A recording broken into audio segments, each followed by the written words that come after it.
Trollord Games. Join the fray. We are live, I think. I assume that we are. How's it going, Great Babe? Ask me anything has started. Or so I am telling myself. Hey, Johnny Nomad, what's going on, man? I didn't know what I was doing.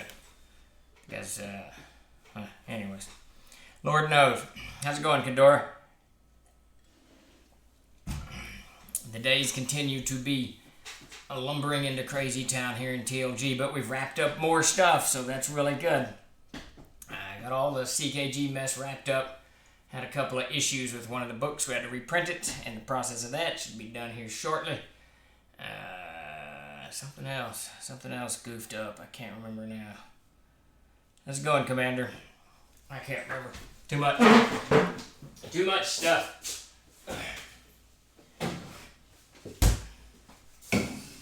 I did, however, try to pick up an album by Devo. I think it's called New Traditionalist. I think that's the name of the album. But it was $30. It's $30 for an album. I'll buy it used. It had a poster and some other crap in it. I don't care about any of that crap. I just wanted the album. Devo's a great band. Oh, that was an interesting commercial. Roost fries from Jack in the Box. It was French mixed with mac and cheese topped with that looked like chicken nuggets. That's disgusting. How's it going, Heavy? It's way too many food groups lumped into one food without a doubt. How's it going, long shot, SARS tail? O.J. Flynn, 1980. Yeah, it's been a while. I've seen a few people come wandering back in. I say, hey Steve, did you hear Steve Perrin of RuneQuest Pass talked about a giant zombie? I did. I heard that just this morning. I saw someone's post on that. Very sad, very sad. RuneQuest was a cool game. He also worked on, what was the other game he worked on? I know he did some Chaosium work. There was another one. Davis, I never really played much out of the AD&D Gamma World field, but Davis did. Davis had all kinds of stuff. I know he had something else that he did. Maybe it's RuneQuest I'm thinking of. I don't know. Hey Steve, did you hear that? Reissue that seems really expensive. Yeah, there's a whole bunch of new albums coming out. Vinyl has kind of made a small resurgence, so like if you go to Barnes & Noble, you can see a bunch of vinyl there. So I'm guessing that's what this was, $30. It's way too much. I did a quick check on eBay. I can get the same album for like $14. So I'll poke around and end up paying $5 or $6 for it. I actually there's a local shop. He charges between $2 and $3 a record. He doesn't care. It's my kind of shop. Cheap. It's all Apple Music and streaming. Yes, very interesting. There's quite the growing vinyl resurgence, though. I've seen we have a whole brand new shop here in town. This is where it was $30. I really think they're kind of marking things up. But if it is a new album, it's probably he probably paid $15 wholesale for it. Who the hell knows? Yeah, RuneQuest was a cool game. Davis loved it. Wait, is that what Davis loved? No, what's the other one that has Rune in it? Shit. I'm getting Rune alarm. What's the one with all the tables? Oh man, my brain didn't work anymore. Are we not men? I'm not sure is that a Devo? That sounds like a very Devo thing. Rollmaster, that's what I was thinking of. Yeah, Davis loved Rollmaster. And Big Danger, we need an Elric RPG, that's for sure. I reached out to Michael Moorcock years and years and years ago, but at the time Chaosium had it. I don't know who has the license with that anymore. Hit locations, yep. How's it going, Great Babe? I think paid $8 for it back in the 80s. Yeah, that's probably, and that was brand new. And yeah, I don't mind. I'll pay $10, $12. I don't really care so much, but 30, yeah, that just seemed a little bit over the top. And I try to buy locally. Try to spend the hard-earned dollars here. The scratch, the lettuce, whatever. I don't think anyone calls it lettuce. But try to buy it locally. But on the flip of that, if local records are made overseas, you're not buying it locally. So you get into that whole thing. It's a challenge at times. You're up and live, Tim. Have you joined us? I know Chuck is out. Chuck, his wife has COVID, but Chuck does not, though we suspect Chuck does. And he got a false positive or whatever that's called. Yeah, what is wrong with me? I'm guessing, but Chuck's been wiped out for the better part of a week. It came on him right after his vacation, so he's gonna be. And he just bought a new house. That poor bastard. He's not moving in anytime soon. All right. Well, we are here. I am Stephen Chenault. For those of you just joining us, I'm Stephen Chenault. This is Ask Me Anything. Internet went down, big shocker. I'm CEO of Trollhorde Games, and we just open up the field for anything about the company, Kickstarters we're doing, the industry, whatever. Whatever's going on. Yeah, I think he's on the mend. Tim talked to him very briefly this morning, and he was feeling marginally better. I know some people that that virus is kicking the living hell out of him. One of the guys at my table, actually, 2 of the 4 of us have gotten COVID so far, and Todd showed 0 symptoms whatsoever, but Chris got laid up for a solid week. He said it's the worst he's ever felt in his life, so it just hits you how it hits you, I suppose. I thought Herbal Remedy Guide didn't have a download link for drive-thru in the latest Kickstarter update. That is a job for Tim. So, Tim, could you check into that, please? Also, Omut, I saw your comments on the fighter's weapon specialization. And I rearranged the text a little bit and rewrote it. It was still accurate because you get +1 at first level, +2 at 7th level, and then if you double specialize at 13th level, you would get a +3, and then at 19th level, I think you get a +4. But I tried to clean that language up so that it was a little bit more clear. In the morning, we'll send out another updated Player's Handbook, we're really getting close to print date. I would like this guy to go Friday. Peter has one more picture to do, and I might swap one more picture out, but he should be done those in the next day or so. So I'm going to send the updated Player's Handbook out to everybody, and please, in the name of God, if you find anything that is not correct or that's off kilter or whatever, please let us know so we can print it or we can fix it before we print. When I was fixing that text, I noticed and if you look in your version, you can tell the highlighted abilities in the tables of the fighter were a larger font than the highlighted abilities of all the other classes. That was the one we did the template on first, so Peter clearly just changed that font, forgot to go back and hit the fighter. So things like that I'd really like to catch before we go to press, so I don't have to, we don't have to look at it, but and we don't have to do any crazy last minute fixes. So if you find anything, please let us know. Send Tim an email or me an email or post it wherever you can find that we will respond. TLG all jibber jabber all the time. That reminds me of one of the things I like doing when I play GTA. I'll get in the car, obviously, and drive around, and I listen to the radio station, and there's one that's an all-talk radio. It is absolutely hysterical. If you play GTA, listen to talk radio, and the advertisements on the radio are really clever too. It's just a good game. Fighter's most important. Anyways, there you go. The fighter's got to be right? There were definitely some font sizing issues for the spell headings. All right, I'll check those out. I know Peter went back through and he fixed something, so that may be fixed for what I'm going to send out tomorrow. So double check us on that. I just would really like this one to be the cleanest version that we've made. I think the last couple of printings have been really, really good, but we've done a lot of changes to this version of the Player's Handbook, the CNC Player's Handbook, and whenever we do a lot of changes like that, errors start slipping in. Just little grammar things. We cut a period off of a sentence, or font issues, or whatever. And one of the long-standing issues we've had, this is more annoying than it is disruptive, but when the original Word files were written, some of the stuff was capitalized in all caps in Word, and it was imported in InDesign. And some of that has stayed archaically all the way for all of these years, and which doesn't have that big of a deal. When Peter set up the design of the book, most, if not all, of the headers are all caps anyways, so it doesn't make any difference.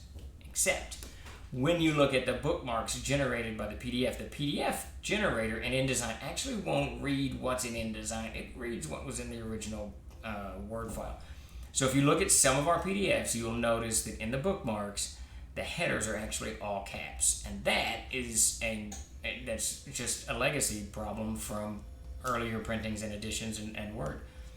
It's one of the reasons I stress so highly for everyone writing for us to not cap anything. Don't cap anything, and that's one of the things I've been doing is jumping back into the Player's Handbook, and where I see those bookmarks pop up, I'm going back through and decapping stuff, which is a giant pain in the ass. You should pay my wife to edit. She's a writer, journalist, editor, and clinical social worker. She does editing for postgrads and various writers and authors. Well, shoot us an email. Reach out to Tim. We're always looking for people that can help. Editing RPG books is exceedingly difficult. People do not understand it until they get into it. There is so much nuance in stat blocks and the way things are arranged that it's just a mess. Question about fonts in the new PHP: is it intentional for the gem word spells to be non-capitalized? Is that a special thing for those spells? No, absolutely not. Absolutely not. They should all be. And that's going to go right back to I will almost guarantee you, I'm going to open this thing up. I will almost guarantee you that Jim did not. What? I guess. It's asking me to update something. I don't like to update something. So what would that? That would be a dragon.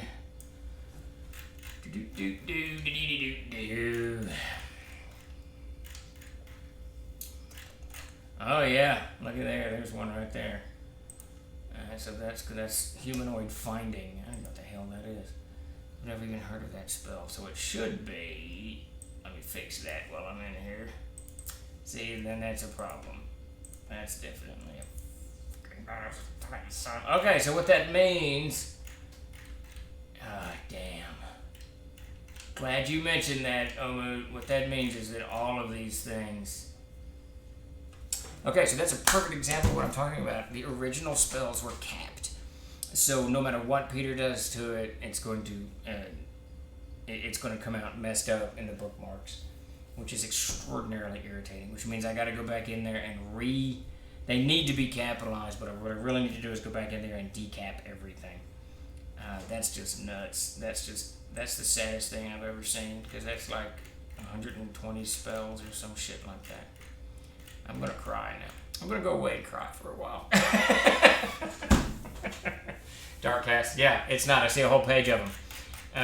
Yeah, there's quite a few. So what that means is Jim did not put them in all caps when he submitted the file, and the original spells were in all caps. So when Peter did find search and replaced everything with character style 3, it kept everything at the caps except Jim's. It didn't change. That's very interesting, and I'll have to reach out to Peter, find out what he intended. But yeah, that whole page of 145 and chunks of 144, which means it's going to be all over the place, and so it's going to be a mess. Race capitalization as a proper noun is complicated. Yeah, there's all kinds of problems with. We actually decapping sounds so gangster. Yeah, there you go.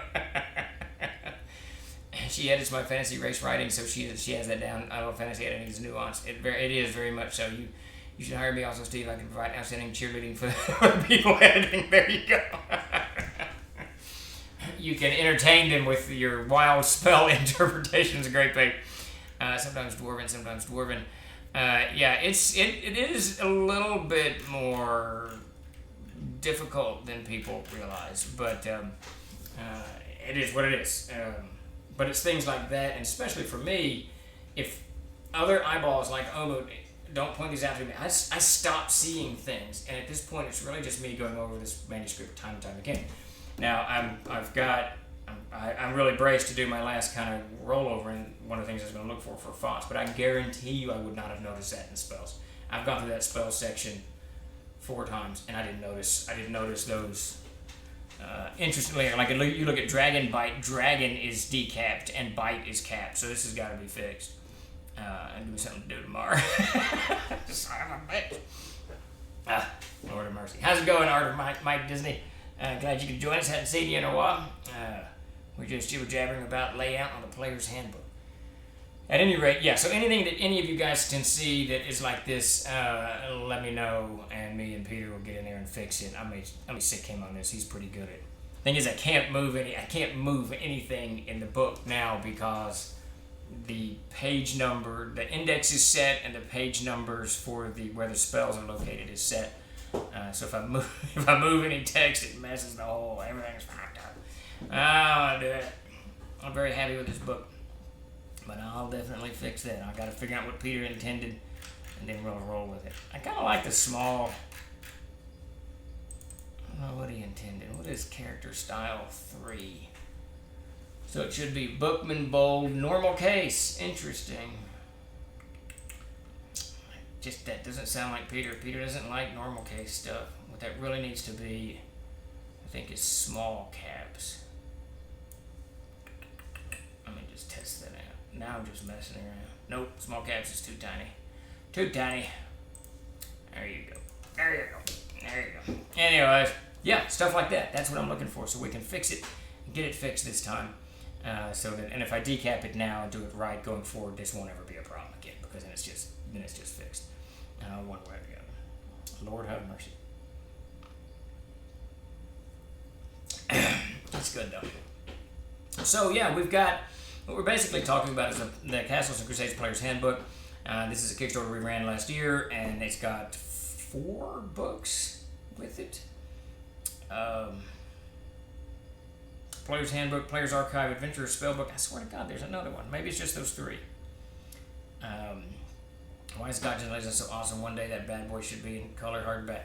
That book, dude, I am so stoked about it. We just got the green light to approve the proofs from the printer. So it should be, I'll knock that out tomorrow, or Tim will. One of us will jump into that. I'm not sure. Tim normally does that, but his internet's been not so good for 3 years or so. So Tim comes or goes. But I absolutely love that book. I absolutely love that book. I like the direction we took on it. Very different, and it's going to be, it's been a while. The direction we took on is very different, I think, than any other RPG book. I have to say, I was looking at some D&D stuff out there, 5e, which is a great game, all that, blah, blah.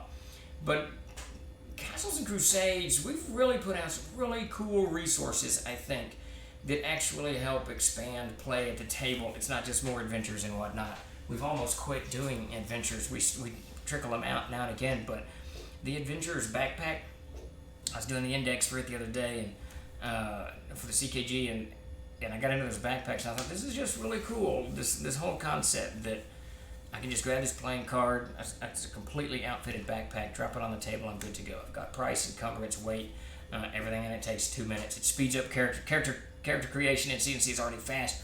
This just speeds it up much, much faster. You don't have to equip your character, you just drop it. I'm getting that backpack and go, which is really cool. And I like, in Gods and Legends, for those who don't know, and this book will be out very soon, we'll ship it to the Kickstarter of 700 years ago, and then put it up for sale. And we took it a different direction. It's basically kind of, not instructions, but a how-to guide to play Paladins, Clerics, Druids, and other religious player classes, and the gods and how they interact. It's just kind of giving pointers and whatnot. So it takes a really different angle than most other stuff. It's not filled with spells and all that shit. And then after that, it's got a ton of gods. Both for humans, demi-humans, but also humanoids. And some of the art there is just fantastic. It'd be as great for the newer players. I really like that book. It really, and it's simple, and it's got stuff I like as a gamer. I remember when in the AD&D days, and I'm sure some of you old timers remember this, when the Wilderness Survival Guide came out, I was so stoked. It was the first time I was super excited about a book put out by TSR in a while. And then it was followed by the Dungeoneer Survival Guide, or vice versa. I can't remember. And I loved the dimensions given to the game. It was just really cool. Thanks for creating CNC. I've been following you guys since the first printing back on a big RPG forum. Back in those days, there was someone in there someone that supplied a document of class abilities to XP cost for level. It was indicated that it was some kind of internal build document. Are there any plans of putting that into print, cleaning it up, etc., etc.? I use it to create a number of neat classes for my homebrew game world. That's very cool. It's very cool that you've been with the Crusades since the beginning, too. I'm not certain what document you're talking about. So there's a lot. In the early days, Castles and Crusades was actually created on a street corner. Very typical of Troll Lord. Davis and Mac, Davis, my brother, and Mac Golden, they lived across the street on Barker, I don't know, some B street. And after they would get all of their kiddos to sleep, one or the other would go to the other's house and they'd sit on the front porch and talk rules, and then they would write up stuff and send them to each other via email that they could go over and all that bullshit. And then, of course, they'd send the rules to me for final approval because it had to, not that I approved the game, they designed it, but it had to be written such that it was crazy simple. 20 B Street Boys. Yeah, I don't know, it was a Baker, I don't know. It wasn't Baker, that's not right. It begins with a B, though. Anyway, so they created this stuff. Now, Mac's files were relatively decently organized, and we've still got a lot of those. He turned over those discs to me years ago, and I backed it up somewhere. It's on the TLG, whatever. There's all kinds of crazy shit in it. Davis's files, on the other hand, are not as orderly, and the only reason we have Brown Street, yes, that was it. Yeah, Tim, you remember. The only reason we have Davis's files is because I happened to go over to his house one day on Brown Street, and he was so he had a cool little house, backyard, and his workshop. And his workshop is where he's painting miniatures. He had his little workstation, creating games and stuff, whatever. And all that shit, all of his D&D stuff, basically. His RPG stuff was in there. I'm not sure what he was doing, but he was cleaning something out, whatever. But when I walked into the yard, and it was raining, not bad, it was just, one of those nice, gentle, cascading rains. Not horrible, just enough to get you wet. And sit in the backyard as I walk through, there's like 3 or 4 post office, there's plastic post office buckets that the postal carriers carry. I don't know where Davis got these things, but... And they were just filled with shit, books and stuff, and CD-ROMs, and floppy disks and whatnot. And as I was walking to his shop, I just looked down and noticed it said CZ on it. Well, CZ's Castle Zagging. So I scooped that up. I was like, what the hell? And I started going through this stuff, and Davis had moved all of his computer stuff out into the yard to make room for, I don't know what the hell else, probably miniatures. Whatever miniatures he just bought. And all this stuff had just been piling up, getting rained on. So I gathered it all up and put it in my truck and took it back to safety. I've gone through most of it. There's still probably about 10 discs piling I need to go through because that data, that was 10 years ago. That data may already be gone. So to answer your question, I'm not sure what file, if it was one that Davis or one that Mac created. My guess is it would have been one that Mac created. He was pretty interactive with the boards in those days. And with all of that said, one of the things that Davis really, really wants to do, and I would love to do, time permitting, is do, and I can't remember the color coding. I'd have to sit down with Davis and figure it out. But he had kind of color coded binders, so I'm making this up. So I don't know which colors go with which, but like green, I think, was aired, blue was monsters. Does that sound right? Who knows? Pretty sure white was just the rule set. So the white binder, so if you say white book, it's going to be the rule set, and it's all of their notes. And you got to keep in mind they went through many permutations of the game before we landed on 12/18. They did a whole lot of playtesting, just the two of them back and forth. So the binder is just chock full of all kinds of crap. Some of that trickled its way into the Castle Keeper's Guide, but a lot of it didn't. I remember when we were doing the CKG, Davis wanted to put it all in there, and I didn't want any of it. I found a copy of the file. It was called classdeconstruction.pdf. I'm just missing the instructions for it. I'll poke around for it, man. I'll see it. I'll ask Mac and Davis and see what they say. Davis isn't going to remember anything, but Mac might. God knows what. God knows. God only knows. But I'll do. You know what? While we're sitting here talking, I'll do a search. Let me get into the right drive. I don't think that's going to... That does not sound familiar. What is it? It's called Class Deconstruction.pdf. Alright, let's let that search, see if something pops up. That would be really cool if it did. That sounds like a Mac. That sounds like a Mac titles. Davis's titles were always not quite on spot with what he was trying to. What was in it? Is the background paper color for the CKG different than the PHB 8 background paper color? It's not at the moment, but it is my intent to have that changed for the player's handbook. Right now, it's the exact same color. And I really kind of want us to go with a different color for each book. So I want to talk to Peter about that and let him tweak that and mess with that, and we'll see how it pans out. I have to say, and I know you have not gotten your CKG because it has not shipped. It should go out tomorrow. That project continues to be continues to hold on, but I really am stoked on how nice the CKG turned out. We'll see. I want each of the books to be different. Is what I really like. One of the earlier writers of the M&T, Doyle. It could be Doyle. Yeah. I do not have class _ deconstruction.pdf. Doyle did a lot of work on the monster book. I don't think he did much work on the class stuff, though. He may have. But Robert wrote. I mean, if you look at the M&T, the original M&T, that's all Robert. Other than he wrote the abilities and the stats, and then I went in and wrote all of the text, the descriptive text, and all of that stuff. But yeah, it could be. But it did not pop up in a word search. I'll ask Mac. Because that sounds like a Mac file, maybe, or maybe a Robert Doyle. It might have been. It was from 2006. Man, the times. Yeah, that was a couple of. Well, Omut. Okay, then Omut, you may be right. So, C Nelsey. That may be a Robert Doyle thing, because 2006 is going to be post-game. We released in 05, right? 04, August of 04, I think, is when the white box set came out, and then or 05? I don't know. One of those 2 years. And then the book came out. So that may be, Omut may be right. That may be Omut's deconstruction. It might have been blah, blah, blah. Yeah, it's very interesting. He was. Robert Doyle was a great guy. I haven't talked to him in years. Really good game designer. Just smart as a whip. And he did tons and tons of stuff. He had a big hand in Castles and Crusades, which is very cool. I like Mr. Robert. He's from Buffalo, I think. Someone put together a PDF of the PHB and the class bill that was around 06 also. Is that it? That sounds like it. That sounds like it, man. That's crazy. I can't believe it was 14 years ago. Game's still heading along. It's kind of nuts. For those of you who have just joined this stream and may not be familiar with Castles and Crusades, that is Trollord Games, company I am the CEO of. That's our flagship product. This is the Player's Handbook in it.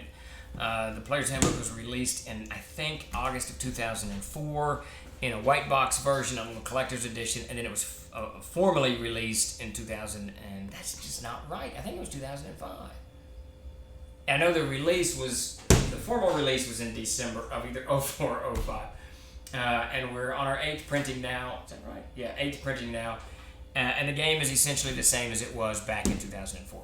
We've made some very minor changes, some major cosmetic changes, obviously, and this printing will be our largest cosmetic change, without a doubt. Almost all new art. I don't think a single picture from the original first 7 printings is in here. So all new art, new layout, kind of a new thematic approach that Peter and I put together. Super stoked on it. So.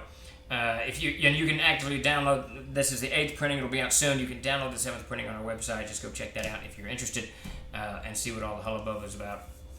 But it is hardback released in 2005. So and then I'm pretty sure the white box was released in 2005. I think the white box came out in August at Gen Con, and then 6 months later is when the Player's Handbook came out. So the official release was December 2005. And it's still going on. It's still going strong. I mean, it builds every year. It's just a larger community, and we've utterly failed the community in creating an organized play. We've tried like 3 times. It's completely collapsed in around us. Chuck is going to give it another go as soon as he gets out from underneath the COVID flag, but hopefully we can get that going and even get more folks to see in this game that kind of, in no small respect, started the whole kind of OSR renaissance, which actually led into 5th edition. 4th edition had collapsed, and 5th edition adopted a lot of the approaches that Castles of Crusades did with simplicity, attribute check system. All of that stuff was in C&C in 05, and then when 5th edition came out, it followed in that bandwagon van. It followed our van. Is that how you'd say that? I don't know. The Vanguard? I don't know. I don't know what I'm saying. At any rate. So if you haven't, check it out. C&C is a game you'll be very familiar with. It's insanely fun, and it's crazy easy. I always say the hardest thing about Castles and Crusades is figuring out what you're going to name your character. Any info update on Planescape books? Yes, so I talked to the head Davis. The summer's over. We're all back kind of, hopefully, to home and back to it. Had a long conversation about what we're going to do going forward. We're going to finish up this Robert E. Howard Kickstarter. We're going to wrap up these 2 Kickstarters that are still extant, the Player's Handbook and the NPC Almanac. Those should be done in the next few weeks. We're really done with the Player's Handbook, other than the Adventure Spellbook. Some nuance to the Player's Handbook needs fixed. The Adventure Spellbook needs the spellbooks put in it. Davis will have those to me on Friday, and the rune spells dropped in. They're all edited now. They just need dropped in, formatted, and that bullshit. So that's not going to take but 2, 3, or 4 days. And then we wrap up the NPC Almanac, which is like 80-90% done itself. And then we're going to start working on the Planescapes books. So that's really I'm hoping by September 1, September 10, somewhere around in there. That's all that our focus is on. Now, while we're doing that, I have decided I'm going to shake things up a little bit. We're going to, at some point in the next 60 days, 30 days, I want to do a complete overhaul. We're going to do it for 5th edition, but it'll bleed into the C&C. I want to do a complete overhaul of the A series, A0 through A12. We're going to do new maps so that these are compatible with VTT. We're going to get new art in there so that the art is very in link with the text, and I want to clean the text up about the Horn of Opening a little bit and set this up for the lead-in to Alfstrag that I will begin working on while I'm working on the Planescapes. The hope being that every 6 to 8 weeks I finish a level of Alfstrag and roll that out. So we really, the whole Planescapes thing, the Gods and Legends book, which you'll see released in the next couple of weeks, 2 or 3 weeks, that is kind of the lead-in to the Planescapes, and revamping the A series is part of that lead-in to the Planescapes. Because obviously, for those of you who don't know, or do know, don't know, whatever, the A series takes you from 1st level to like 10th level, give or take, but it leads you to the Gates of Hell. So you go from down at the coast to New Aeonach, and you end up at the Gates of Hell on Alfstrag. And of course, at that point, it's up to the DM if it's 5e, or CK if it's C&C, to launch into the plane of Hell, which could bring you into the Outer Planes, which leads us to the Planescapes. So that really, the A series is going to be the shoehorn that brings us into Alfstrag, which is going to be the shoehorn that opens up the Planescapes for us. And that's where we are. And we really just have to, Davis and I have to sit down and decide organizationally how we want to approach it and what we want to focus on. And that will be very, very soon. I'm super excited about the Planescapes I've been talking about for 6 months now, and it's really all I want to work on. Let's see, I'll definitely be excited with the Planar book. Yeah, I'm just stoked on it. The white box blew the doors off my D&D 3E days. After reading the white box, our table stopped playing D&D within like 12 months. That's fucking cool. That's very cool. You know, I didn't start C&C really until about 2006, even though we released it in 05. But once I got onto C&C, and this is what I tell people all the time, the game is so simple and so familiar. If you haven't played it, please give it a shot. You'll find that it's very conducive to almost any style of play at the table. It really is. You'll have to plan some big product launch for or organize a play event around TrollCon. That's what we definitely need to do. We can talk to Jennifer about that. She'd reached out about organizing that for me. That would be kind of cool. Of course, we got to see what all the craziness is going on. Summer's over. Better get out the park. Yeah, it's going to come fast. Finally stopped playing White Box campaign in early summer of 2020. Good Lord, that's awesome, man. That's very cool. I'm not sure how much we played the White Box some, but mostly was right from the Player's Handbook. First printing. I love the Castle Keeper's Guide. It arrived yesterday. Excellent. Grad Green Lantern. We're going to get the rest of those shipped tomorrow and Thursday. I am determined. I'm going to burn this place down if I don't get it done because I want them in everybody's hands. And then we'll get it up in the store by Monday for sale. I'm glad you like it. Every night I read a few entries in the Tome of the Unclean. Great book. I'll have to post a quick review of it when I make it time for an excellent Statler. I love that book. I really think it needs more. It just needs more demons and devils. Especially, I can guarantee the problem is when I dive into Abstract, I'm going to want to create probably another dozen or so devils just for Abstract. So it's going to be one of those never-ending. Of course, there's no end to monsters, right? I mean, it just never is. Waiting for it to show up in the TLG store so I can purchase a copy. Pay. Yeah, very soon, very soon. If you need any help with Planescape, I'm always looking for more work. We'll keep that in mind, King Kother. I'm not sure how the whole thing's going to pan out, but there may be a lot of work in there. I know Jason Fay is going to be heading up the whole Star Siege side of the Planescape thing, so that ties in with his Amazing Adventures game, so there will be a lot of stuff over there as well. When will the next printing of M&T happen? We'll have a cover that's attributed. Okay, so David is asking about the Monsters and Treasures. So this is a problem. I talked about this before. It's difficult to describe. So, can you see that? I don't know if you can see that. So if you look at that, this book here, this one, whatever, the lighter one, that's a CKG. And it's, what the, goddamn, that's the second print. You can't see anything on the sixth print.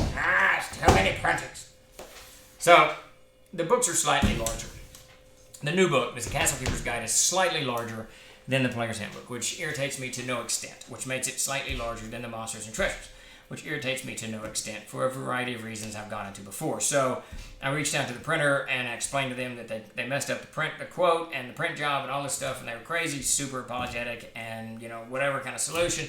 So we came up with this. The real problem is because we're doing the Player's Handbook, where everything's kind of up, right? So many books, Codex of Air, Player's Guide to Air, Player's Handbook are up for reprint anyways that I told them, I said, this isn't that big of a deal if we can just going forward, everything can be the slightly larger. Except, and this is to get to your question, David, the Monsters and Treasure book. So the Monsters and Treasure, we just printed it last year, and I've got, 800 or so left, which that might be 6 months sales, that might be 2 years, we just don't know. Sometimes, that book has been selling like crazy on Amazon. I have no idea why. So we don't know. It's difficult for us to kind of gauge how much we're going to have. But I said at least a year that I'm going to have a monster book that's not the correct size. So what I'd like to do is you just print me a short run of these things and call it a day. Whatever. And I'll pay half price or something like that to make up for the messed up book size. They came up with a better idea. Ship them all the 800 copies of the Monsters and Treasure that I have now, and they're going to reskin them. So they're going to put new covers on them, the bigger covers. Now that opened up the opportunity to create the new cover, the tribute cover from Jason Walton. So I immediately hollered at Jason. So I'm thinking, he's working on it. I'm thinking in the next month or so we may actually have a very limited number of 5th printing Monsters and Treasures with an alternate cover on it. I'm very stoked about that. It completely worked out very well. The mess up worked out extraordinarily well in our favor, and we'll see how that plans out. So I've got the sketch. Let's see if I can load it up. Now this is just the sketch. He just kind of assembled it. I say, how do I do this? I do something here, right? Wait, no, I got to do into. There we go. So it's going to come out huge, of course, and cover my head. Let's see. Blah, blah, blah, blah, blah, blah. There she goes. Oh, this is going to be cool. So there is the sketch. You're seeing it first. I think the only person who has actually seen this is Tom Tullis from Fat Dragon Games. Davis hasn't even seen this, so you're seeing it first. That will be the new tribute cover for the Monsters and Treasures, which will be printed on the right size, which is I'm extraordinarily stoked about. That A series needs to go back into one of those Mondo boxes. It also needs to be I want it to be a hardcover book from A0 to A12, full color, new art, everything, the whole shebang. I want the A series to really be brought up and into the modern era. It's been a cornerstone of Castles and Crusades for a long time. It is one of our better 5th edition selling. The version that comes out for 5e is one of our better selling, so it really needs to be completely overhauled, revamped, and brought into the modern world. Super stoked on the A series. Anything exciting happening with Amazing Adventures? How A5e doing? So A5e actually moves slower than A Siege, which just fascinates me to no extent. And I chuckle a little bit at it because Siege, obviously. But so Jason Fay is working on Amazing Adventures 3rd printing now. There'll be no major rules changes in it. It's going to be full color, the whole 9 yards, or at least we hope. We'll do a Kickstarter on it. And I'm not sure where he is. I thought he was done, but he let me know at least a month ago that he needed more time on it. So that will be part of the whole Planescapes bundle we're going to do. We're going to bring, we just brought Star Siege out. Of course, we're going to bring Tainted Lands back and some other stuff. Do the Venus crossover with Aird and all that stuff tied into the Amazing Adventures thing to kind of bring all the lines together into one big goobly-goop of mess. So Amazing Adventures is not far down the pipe. I got to figure out where Jason is on it. And I want a new cover on it. I want some really dynamic stuff with Amazing Adventures. These last 2 printings have been great, but I want it to really ramp up. Let's not forget about the future CNC adventure, Tomb of the Unclean. Perhaps there are multiple tombs, so potential series of adventures. Yes, we will call them tombs. I swear to God, when that book sells out, I'm done with that Tome of the Unclean. It's getting renamed. I don't know what, but something else. I have no idea. And the mess up. Yes, the mess up will be the new standard. Absolutely, which is bizarre, but it worked out well. I really honestly don't know how we printed slightly smaller and off-kilter cover. I don't know how that gets. I think it got started from way, way long ago. Who knows? But good. Who just knows? I don't even know what story I was babbling about Statler at this point. Yeah, that new cover is just awesome. I'm so super stoked on it. Jason said he might have it done by the end of this week, so that's what I'm hoping for. Because I got to stall. They've already gutted the books. They've already skinned them, and they're waiting for me to give them the cover, so I'm stalling them. I don't know what I got to do, but I'll keep stalling them. Let's see, Tribute Cover Extraordinaire. Yeah, it's just amazing. Absolutely love it. Let's see, screams old school. Jason Walton's killing. He really is just killing these things. He's just through the roof. Unrelated, but I'm curious. I was doing some research on the Arabian Peninsula prior to the advent of monotheism. There has been some breakthroughs on a fascinating and little understood pantheon of pagan deities recently, including translations of some of their prayers and the finding of the carved ruins of ancient temples. Any chance of a Codex Arabia? That would be cool. You know, right now he has finished. Now I don't know what the titles are going to be. I'll leave that up to Brian to Latinize this stuff. But the Korean deities and pantheons, and one from China. But the Chinese is. I don't think they had. I don't know jack squat about Asian religions and mythologies. I really don't. Any of them. From Japan to China or wherever. But my understanding is that Chinese is not your traditional pantheon. So I'm not really sure. I haven't looked at the manuscript. He's turned it over. I'm not really sure which direction that Brian took on that.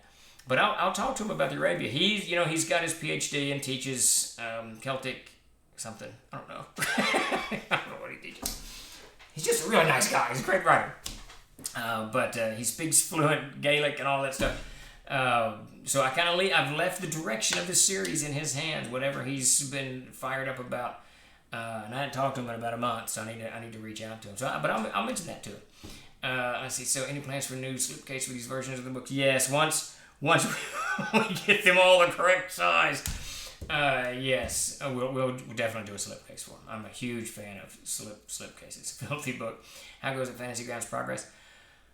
I I can't give you a complete update on that buffering because Chuck's been out of pocket for almost 2 weeks now between the vacation and COVID, but I know that I'm like 99% certain that the rule set update is finished, but we were waiting now for some kind of release that Fantasy Grounds themselves was doing that we wanted to do in tandem with them.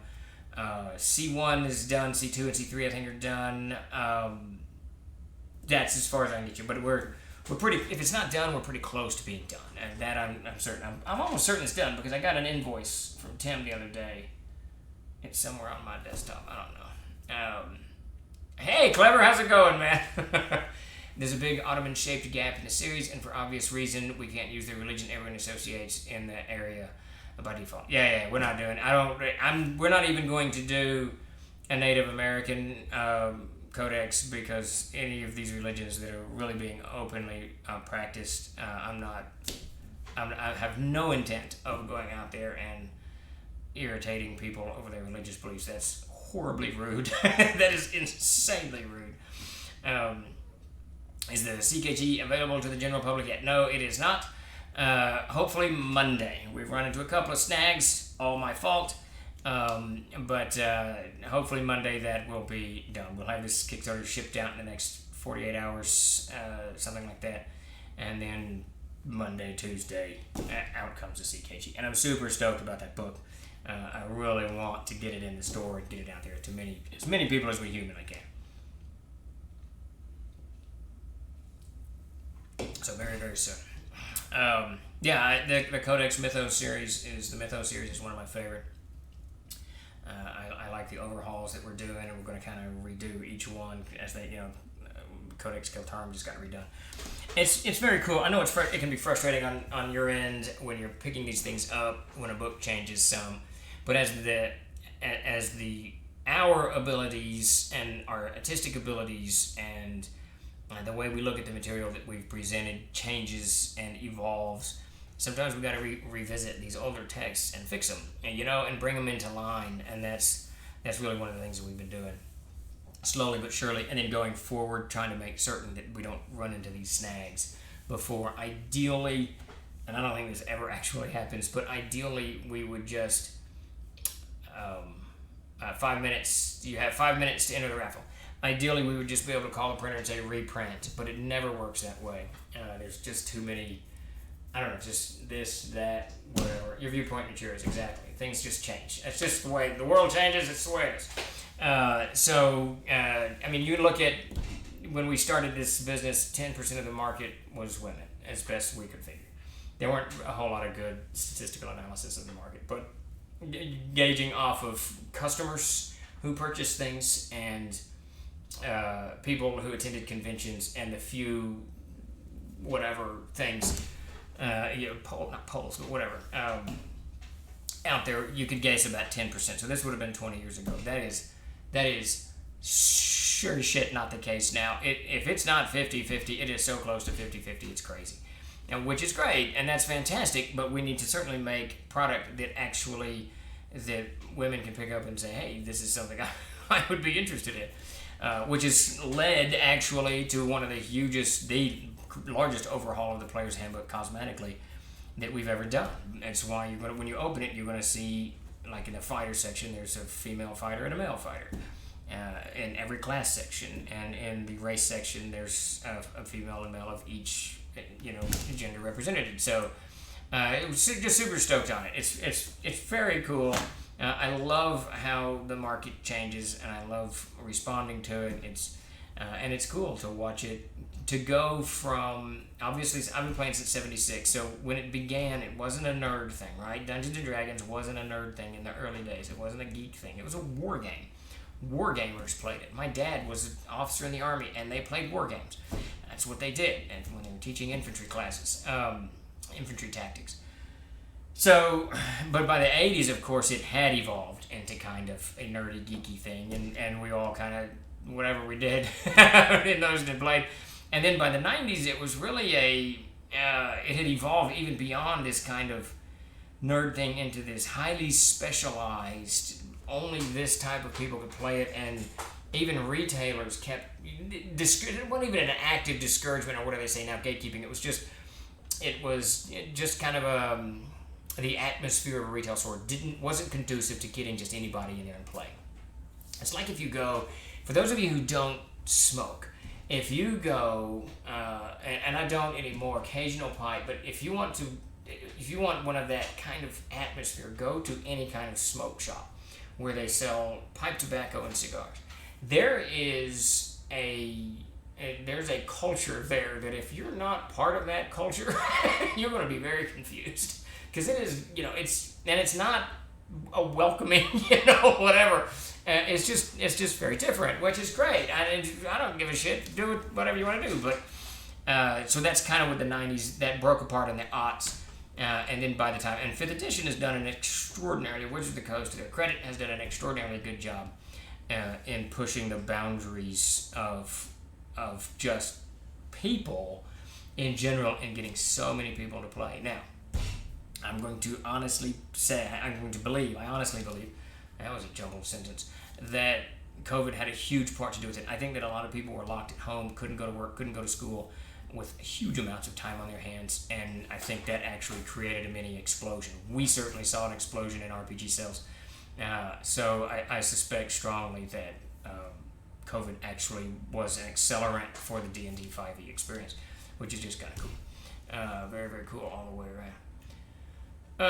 Let's see, your viewpoint matures. As a fully retired person, I've heard the term chronologically challenged. There you go. I still have Avalon Hill games.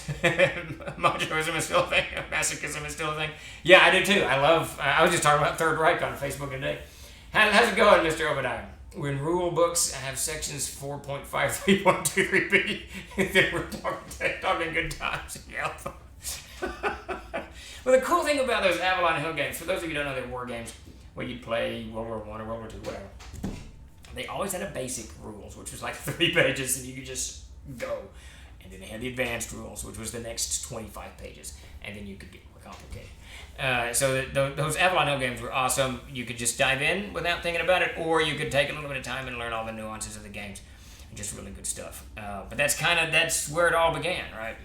When the rules have a difference between adjacent and adjacent. Looking at you, ASL. There you go. Thanks for making PHP 7th printing for free today. I just got all my gaming group to grab it. I'm prepping them to get into my homebrew game world. Excellent. Very good. Very good.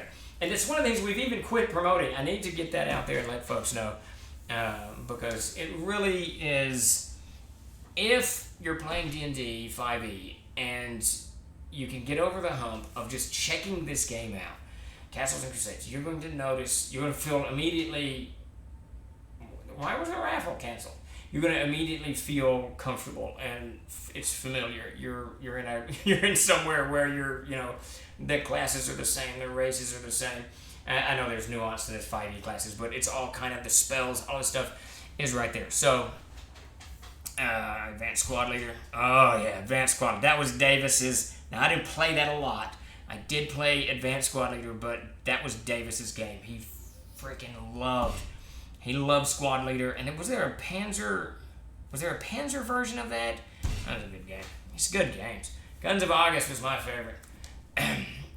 Let's see. I'm not sure if I missed the answer, but will there be an update to the Quick Start rules? Holy shit, I haven't looked at those Quick Start rules in forever and a day. I'll reach out to Tim and find out. I don't even know where they are. But yes, we will definitely get an update into. We're actually going to do, because I want to bring in a lot of these cosmetic changes. I want them to be very visible to the public so people can see the game itself, that it's gone beyond its roots of whatever its roots were, to something like Panzer Blitz and Panzer Leader. That's what I'm thinking of. Panzer Leader. That's a good game. Yeah, Davis and I used to, we shared a room together, and we would flip. We had trundle beds. For those of you who don't know what a trundle bed is, it's a regular bed, and then another bed slides underneath it. So I was on the trundle, and Davis had the bed, but we'd pull the trundle out, throw the mattress off, and then we would set up these war games on the thing, because it never worked well with carpet. And then we'd start gaming, and then we'd game till our eyes bled. Let's see, someone won. Congratulations, David. Very, very cool. Trundle bed, like walking uphill both ways. So, sometimes sometimes when I'm talking to my kids, I feel like, man, am I old? What's going on? How long have I been around? I was watching this, what is it? It's this spin-off of My Name is Earl called Hope, Raising Hope. And in Raising Hope, there's an elderly lady. And at one point, one of the characters says to another character, life goes by you fast. And this older lady who's in her 80s or something goes, no, it doesn't. It lasts forever. So I just fell over laughing. Age is it's very interpretive. SE ran an awesome session last night. A duel between an Ungaren chief and a dwarvish paladin ensued and ended well for the players. Lots of betrayal, surrendering to a horde of orcs in Ungaren, and ending in a nasty duel with a dwarf surviving and forcing the surrender of the enemy. Oh, that's fucking awesome. Those are the best kind of games when you heighten up that tension, right? And then it all collapses into this kind of heroic moment. Those are the games people will talk about for a long, long time. That is very cool. And I love using Ungaren. I love those creatures. Let's see, well, I had my 5e group play CNC. They wanted the Barbarian was way too wimpy. Yeah, the difference is that the thing that, and Mac was actually explaining this to me because Mac's played 5e quite a bit, is that the big difference between the two systems is in 5e you're kind of encouraged to use skills that you have on your character, like debate or whatever. I don't know any 5e skills. Whereas in CNC, that's not the case. You're encouraged to try anything that you want, whether you have the skill or not. And the CK at that point is going to go for it. So it takes a lot for players who have been kind of taught to play one way. It takes a lot, 2 or 3 good games, not good games, but 2 or 3 games to teach players the absolute, there's the limits, which is almost none, that CNC puts at the table. And then once people start really kind of pushing their imagination, then they just start trying all kinds of stuff to the point that it aggravates the CK. You play albums with a regular player, a sign of being old. Yeah. Well, I did full circle on that stat. I listened to YouTube for like, I don't know, 5, 8, 9 years, and I finally got tired of it. I was like, I just can't take this anymore. But now I'm back to my records, and it's getting awesome. Got a record player in the print shop. Got a record player right here. I'm going to get some Devo. As soon as this stream's over, I'm going to order some Devo, a Devo album. And right now, see, I got this. This came in. The other one. I got 2. So this soundtrack came in, which is one of the greatest soundtracks of all time. If you haven't heard that, then check it out online. Make sure it's the original liner winner. And then my Best of Blondie came in, which was probably the album that moved me from country music to punk or rock or whatever she is. I have no idea what she is. Let's see. I ordered service parts for a furniture company. Trundles are alive and all. Sweet! Very cool. Loved my board wargaming days at Avalon Hill. SPI, Battleline, La Quinta. Yep, great games. Avalon Hills, Gettysburg. Was that the huge one? Is that the one that lasted like 40 hours of gameplay?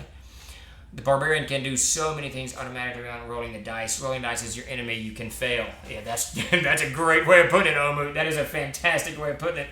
Yeah, that whole, the Barbarian has in CNC the Primal Rage, Primal something, where you just act quickly, you get bonuses. So it encourages you just to be the Barbarian. I've been meaning to ask this, and I keep forgetting. Is it okay to share the PHB PDF directly with friends, or would you rather direct them to the site? Dude, you can share it. I don't care. You can send them to the site. They can get their own. That would be cool if you did that, but we used to share stuff all the time in the day, right? We all handed paperbacks and comic books off to each other. Yeah, 5e can be like CK, but 5e, by teaching you how to play, ends up having those skills as crutches to players, and they forget they can do anything. That's the key. That's where it kind of deviates a little. That's what Mac found out when he was playing it, that people were more and more just playing to their characters as opposed to playing to their imaginations. Please let me run 5e for you FFs, just so you know and understand when people compare the two. Okay, I don't know what FFs is, but we can do that. Mama said that 5e is the... Mama said... I'll have to go look through my albums and see what I have. Yeah, I'm slowly... I was down to like 10 albums, but I'm slowly rebuilding that. How are you going to handle the ordering of the new M&T cover? I'm not sure yet. I'm not sure. We'll have it, like I said, in about a month. We'll have them up and in the site. It'll have both versions, and they'll be the appropriate size for the CKG and the new PHB. I'm not sure. We'll talk about it. We'll talk about it. Because a lot of people just bought that book, and it kind of pisses me off that now we're offering a new cover. I got to talk to Tim about how we want to approach them. Discount or whatever. So you can go down my 5e fan, but I'm a DM, and it's all about the DM can run a game where players can just do what they want, and the DM can referee. Waiting for my order to print butchered books to be delivered. Oh, right, yeah, that's the historian, the World War I Russian front historian. Good books, you're going to enjoy them. I certainly did. It's good stuff. In fact, that's very cool that you ordered them. Actually, we need to just start a whole history thing. I think I still have some Kiss and Journey records. I got a couple of Journey. I enjoy the Journey, but Journey was one of those bands for me that 8 of their songs were okay, and one was fucking awesome. So you end up with on the album like Wheel of Fire, whatever the hell that song is. I love that song, absolutely love that song. But then the rest of the album, it's okay. Styx is kind of the same way for me too. I need to get their greatest hits, I guess. Primeval Instincts, that's the one.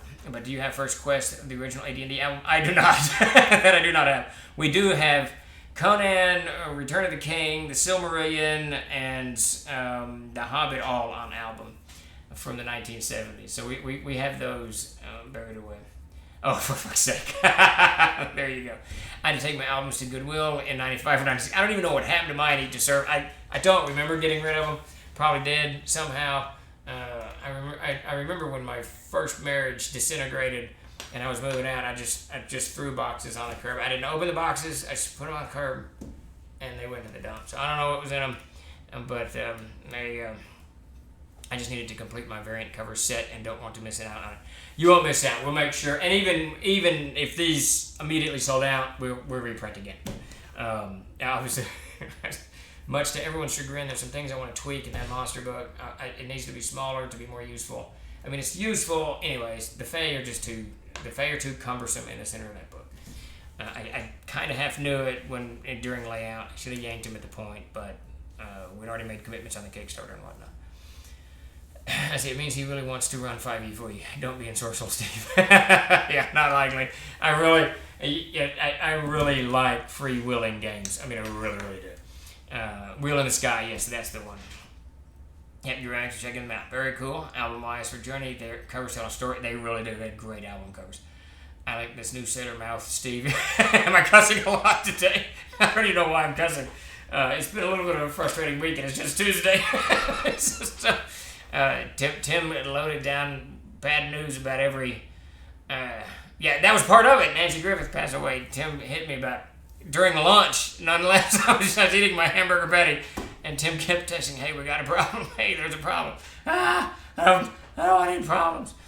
So it's been one of those Tuesdays or whatever. That was yesterday. The only gaming album was Pac-Man Fever by Buckner and Garcia. No, the greatest gaming album of all time for us Trolls is Blue Oyster Cult's Cultosaurus Erectus, followed by Blue Oyster Cult's Fire of an Unknown Origin. Those songs, it's got Veteran of 1,000 Psychic Wars, Black Blade, Monsters, just great D&D music, just CNC music, great music. An old girlfriend somehow ended up with all my British ska and two-tone albums. Oh, that sucks. Yeah, that's the way life is, though, and shit just kind of tumbles out sometimes. Yeah, but the best song on the album was Defender or maybe Mousetrap. Yeah, I don't know. It's shit comes and goes, and I'm fixing to start this weekend. I'm fixing to roll through this place and start getting rid of stuff. I'm tired of tripping over things. It's time for another cleaning. So in 5 or 6 years, I'll be saying, "Where the hell? What did I used to have?" That type of thing. That's the way it normally goes. It was Do the Donkey Dog. Frogger. I can still hear Frogger in my head. There you go. Get him a swear cup, $1 for every swear. Good God. Man, I have been trying to cut back the cussing. I cuss so much. I clean it up for the streams, but actually called my wife the other day and said, I'm going to stop cussing around you. I've just gotten to where I'm constantly cussing. I just got to quit. I don't even know why I do it. I'm not angry. I think it's just part of my language. A potty mouth, my mom used to say. When I was little, and let's see if some of you guys can relate to this, some of you older guys. So when I was little in the 60s and 70s, now I was born in 67, so this wouldn't have happened in the 60s, so in the 70s, if I cussed, my mother took a toothbrush and a bar of soap, God knows what kind of soap it was, and brushed my teeth and my tongue with a bar of soap. And that'll leave a memory now. That stuff's disgusting. That's just disgusting. How about a winner for every swear there? There you go. I know about a copy of New Traditionalists. Where is it? Yes, I almost got that album. Well, no, that's the one I'm going to get. There's another album up there of Devo's that, I can't remember what the other one was called. It was reasonable, but I'm fixing to get that New Traditionalists. I absolutely love. It's my favorite Devo album. Think of the views on Twitch, though, Steve. Trollard Games, President played D&D 5e first time. There you go. Let's do it. Who won the raffle? David won the raffle. Hawkwind Chronicle of the Black... That's a great band. I do not have that album. I need to get that album. Because they did a whole album in conjunction with Michael Moorcock, right? Hawkwind was awesome. My wife was making me cut back around the kids. Yep. Soap in the mouth. Yep. I never cuss at all except when I'm at work where I cuss like I've got a disorder. Yeah. There you go. I can never play music with lyrics during my D&D C&C games. Got too distracted. Lots of soundtracks, though. I do like soundtracks, and for soundtracks, the one I showed you, Light of the Winter, but I got to give it to Conan the Barbarian, the first one, the Conan movie, the Arnie movie. That soundtrack is just fantastic. I actually tried to buy it the other day on vinyl, and it was $88. I was like, I'm not buying it on vinyl. The old bar of soap. Vic Danger notes. Worst cussing trouble I got into was when my mom called me a little son of a bitch, and I said, I guess I am. I owned my days. I bet you did. You got to start moving. I think the funniest time I ever cussed in front of my parents, they had gone to the officers club to party, to do whatever. My dad was a major, and they came back, and I suspect that my dad had had a little bit to drink, but I had been watching, me and Davis, and I suspect Zane were watching HBO. Now, this is like 78 or something. I don't know. HBO was really new. We had just gotten it, and it was the first time I saw a female nude, right? We was watching whatever movie we were not supposed to be watching at 11 o'clock at night, and the den was situated such that you could go to the den this way, or you could go to the den around through the living room and kitchen and whatnot. And we never heard that bastard. He snuck into the house. Well, we had all the lights off as we were watching this movie. He snuck into the house through the kitchen, and he leaped out of the kitchen, and he kicked the chair that I was sitting in, and I leaped up onto the back of the chair, and I went, "You son of a bitch!"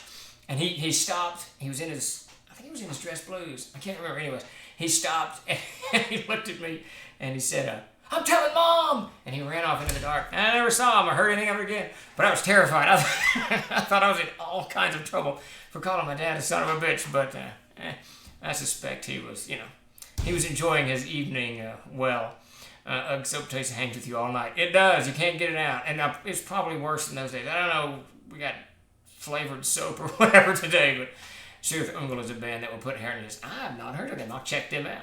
Age of Conan is actually really good. Use it for Conan 2D20. I'll check that. I actually haven't heard that. I've watched the movie. I haven't seen the soundtrack, though. I see. Hellion Electric Eyes. There you go. Cussing only gets worse as you get older. There's just so much to be angry about. I cuss when I'm not even angry. I don't know. And it's the F word has just gotten ridiculous. And I've noticed, because I don't cuss around elderly people, I'll say something like this. That book, I'll put a gap. I won't say that fucking book. I'll say that book. But there's like a gap in the sentence where the cuss word's supposed to be. And I don't know why my brain feels like it needs to put a pause between a gap between the two words. I could just not do it. I could just not cuss. I don't know. It's very strange. On Spotify, there is a DCC plays and a Mork Borg one I listen to. You should make. Oh, that's a great idea, David. That is a fantastic idea. I will do that. I will absolutely do that. Back when I was a kid, there wasn't flavored soap. I don't know whether it was just soap. It was horrible. Age of Conan is is a game, not a movie. Oh, okay. Well, there you go. Well, what's the Conan movie, the latest one? Is that not Age of Conan? It was called something. It was okay. I enjoyed it. Something like soap. It burned. Fuck is just a really good use. It really is. Fuck and son of a bitch are my favorite words. They're just good. They bring emphasis to a sentence. Is Irish Spring a flavor? Yeah, I think that's. I don't even know what kind of soap. Surely it was Dawn? Dial? Probably Dial. I can't imagine my mother spending a lot of money on soap. She wasn't going to get anything fancy, I can guarantee you that. So there was 4 kids and them, and I remember going to the commissary with her on post. It was like 8 baskets of food. I don't know. We drank so much milk, ate so much bread. It was absolutely insane. Mentally tamping that word down. It's called Conan the Horrible movie. It wasn't that horrible. It had its moments. Steve cusses so much, F is just a common sentence structure. Sadly, it has become that. Dial. See, I think Dial was the stuff that she bought. I can't imagine. Maybe wait, no. Dawn's the dishwashing soap, right? I don't even know what kind of soap I buy now. But it's made in America. I buy the soap that's made in America. It's by a veteran-owned company. I can't remember the name of it. I'll bring it to the stream the next time. Honestly, I've got the Conan Unchained and Conan 1 and Against the Darkness TSRD&D module somewhere behind me with Arnie on the covers. I remember that. Holy crap. It was dial soap in our house. Can confirm that was nasty. That I almost guarantee you that was what it was. Gotta love that government cheese too. Alright, Steve, it's 10 minutes after 5. Oh, holy shit. Good God. You need to get out of here so I can go cook dinner. Yes, it is. Dial basic yellow soap. I can't leave while you are still streaming. Time for the 2-hour work. Yes, well, it's going to be late tonight. I'm going to do it after dark. I walked after dark last night, and the mosquitoes didn't know. Nothing bothered me. So I just walked by the light of the moon. It's very nice. So it's going to be a 2-mile walk tonight at about 8:30 or so.